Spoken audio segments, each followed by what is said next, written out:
আসসালামু আলাইকুম। BBN MB solution মনিটরের পক্ষ থেকে সবাইকে জানাই অভিনন্দন ও শুভেচ্ছা।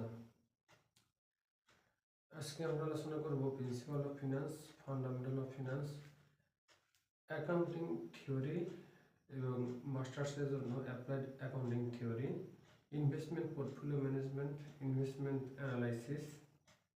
অত্যন্ত গুরুত্বপূর্ণ একটি অধ্যায় বন্ড ভ্যালুয়েশন। আমরা বন্ড ভ্যালুয়েশনের অধ্যায়ের জন্য প্রয়োজনীয় কিছু সূত্রসমূহ লিখে রাখছি। এই সূত্রগুলো দিয়ে আজকে আমরা অঙ্ক করা শিখব। ফার্স্টে আমরা এই সূত্রগুলো সম্পর্কে পরিচিত হব এবং এই সূত্রগুলো কখন কি অবস্থায় ব্যবহার হবে সেই বিষয় নিয়ে আমরা আলোচনা করব। তার আগে সবার কাছে অনুরোধ, যারা আমাদের পেজটিতে নতুন তারা অবশ্যই আমাদের BBA and MBA solution monitor এই পেজটি ফলো করে আমাদের সাথে থাকবেন। যারা আমাদের ক্লাসগুলো নিয়মিত দেখেন তারা আমাদের ক্লাসগুলো দ্রুত পেতে বিবিএ এমবি 24 ইউটিউব চ্যানেলটি সাবস্ক্রাইব করে আমাদের সাথে থাকার জন্য অনুরোধ রইল। আমরা কথা বলবো না, আমরা এখন সরাসরি বন্ড ভ্যালুয়েশনের সূত্র নিয়ে আলোচনা করব।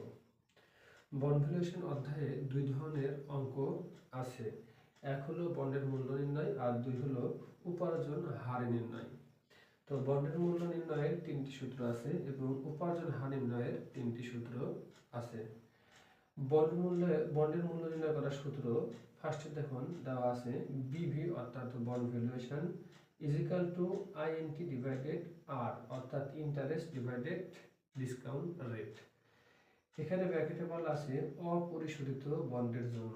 অপরিশোধিত বন্ডের জন্য, অপরিশোধিত বন্ড বলতে যে বন্ডের মূল্য পরিশোধ করতে হয় না। এক কথায় এই অঙ্ক আমরা চিনতে পারবো যদি এই অঙ্কে সময় দেওয়া না থাকে, বছর উল্লেখ না থাকে, এর মান দেওয়া না থাকে, তাহলে আমরা বুঝে নেব যে এটা অপরিশোধিত বন্ড এবং সেই ক্ষেত্রে আমরা এই সূত্রটি ব্যবহার করব। দ্বিতীয় সূত্রটি হলো BV is equal to MV divided 1 plus R to the power n. এই জায়গাতে বিভিতে আমরা জানি বন্ড ভ্যালুয়েশন, এমভিতে বোঝায় ম্যাচুরিটি ভ্যালু এবং বা মার্কেট ভ্যালু বোঝায় এবং ডিভাইডেড 1 প্লাস আর অর্থাৎ ডিসকাউন্ট রেট আর এনতে হচ্ছে সময়।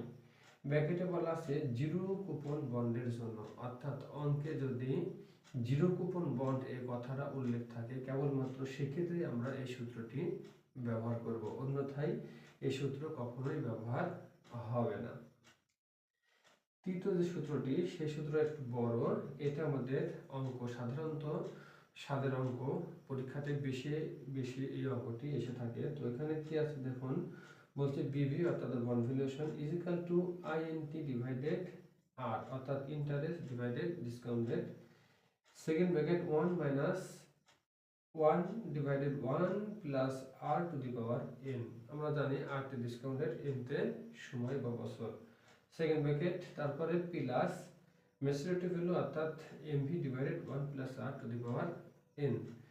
এইটাতে দেখুন আপনারা ব্র্যাকেটের মধ্যে বলা আছে পরিশোধিত বন্ডের জন্য। পরিশোধিত বন্ডের জন্য যদি জিরো কুপন বন্ড উল্লেখ না থাকে এবং বছর উল্লেখ থাকে অর্থাৎ ইয়ার উল্লেখ থাকে, তাহলে অবশ্যই সেটা পরিশোধিত বন্ড ধরে আমাদের এই সূত্র প্রয়োগ করে অঙ্ক করতে হবে। এবার আমরা আলোচনা করব উপার্জন হার নির্ণয় সূত্র। উপার্জন হার নির্ণয় সূত্র আছে তিনটি। প্রথমত হচ্ছে আমরা যে সূত্রে লিখছি দেখুন যে সি ওয়াই অর্থাৎ current yield is equal to INT অর্থাৎ ইন্টারেস্ট ডিভাইডেড পিও অর্থাৎ মার্কেট প্রাইস গুণন 100। অর্থাৎ চলতি উপার্জন হার বোঝালে, চলতি উপার্জন হার বোঝালে অঙ্কের রিকোয়ারমেন্টে অথবা অঙ্কে যদি উল্লেখ করে ক্যালকুলেট কারেন্ট ইল্ড, কেবলমাত্র সেই ক্ষেত্রেই এই সূত্রটি ব্যবহার হবে। দুই নম্বরে বলা আছে YTM yield to maturity. Yield to maturity এই সূত্রটি হলো YTM is equal to INT অর্থাৎ ইন্টারেস্ট প্লাস আরভি অর্থাৎ রেজিডুয়াল ভ্যালু মাইনাস এনএসভি অর্থাৎ net sales value divided n অর্থাৎ বছর সংখ্যা, divided RV plus NSV divided two সাইডে গুণন 100। ব্র্যাকেটে বলা আছে কি মেয়াদ পূর্তিতে উপার্জন হার বোঝালে, মেয়াদ পূর্তিতে উপার্জন হার বোঝালে প্রথম কথা যদি সময় উল্লেখ থাকে, দ্বিতীয় কথা যদি মেয়াদ অর্থাৎ সময় উল্লেখ থাকে এবং দ্বিতীয় কথা হলো এই অঙ্কটি আসলে অবশ্যই ওয়াইটিএম প্রশ্নে উল্লেখই থাকে। তাছাড়া যদি কল প্রাইস দেওয়া না থাকে কেবলমাত্র সেক্ষেত্রে ওয়াইটিএম ধরা হয়। তৃতীয় সূত্র হলো ওয়াইটিসি অর্থাৎ ইল্ড টু কল। এই সূত্রটি হলো ইন্টারেস্ট অর্থাৎ INT plus call price minus NSB divided n divided call price plus NSB divided two সাইডে গুণন 100। কলের তারিখে উপার্জন হার বোঝালে এই অঙ্কটি ওয়াইটিসি চাইলে অবশ্যই অঙ্কের মধ্যে কোথাও না কোথাও কল কথাটি লেখা থাকবে এবং সেক্ষেত্রে এই সূত্রটি ব্যবহার হবে। এক কথায় যদি সময় উল্লেখ থাকে এবং কল উল্লেখ না থাকে সেই ক্ষেত্রে 2 নম্বর ওয়াইটিএম ব্যবহার হয়, এবং সময় উল্লেখ আছে এবং কল এ কথাটি উল্লেখ আছে সেই ক্ষেত্রেই আমরা তৃতীয় সূত্রটি ব্যবহার করব। সর্বোপরি আমরা ইতিপূর্বে টাইম ভ্যালু অফ মানির অঙ্ক করেছি, তো সেক্ষেত্রে আমাদের দৃষ্টি আকর্ষণীয় কিছু কথা লেখা ছিল সেটা এখানেও প্রয়োগ হবে। তো আমরা বক্সের মধ্যে সেটা আপনাদের দেখানোর চেষ্টা করছি। ওখানে কি বলা আছে, অঙ্কে একাধিকবার সুদ গণনা করা বোঝালে আর কে ভাগ এবং এন কে গুণ করতে হবে। অর্থাৎ এই সূত্রে যেখানে আর আছে সেখানে কি হবে, ভাগ হবে, এবং যেখানে এন আছে অর্থাৎ সময় আছে সেখানে গুণ হবে।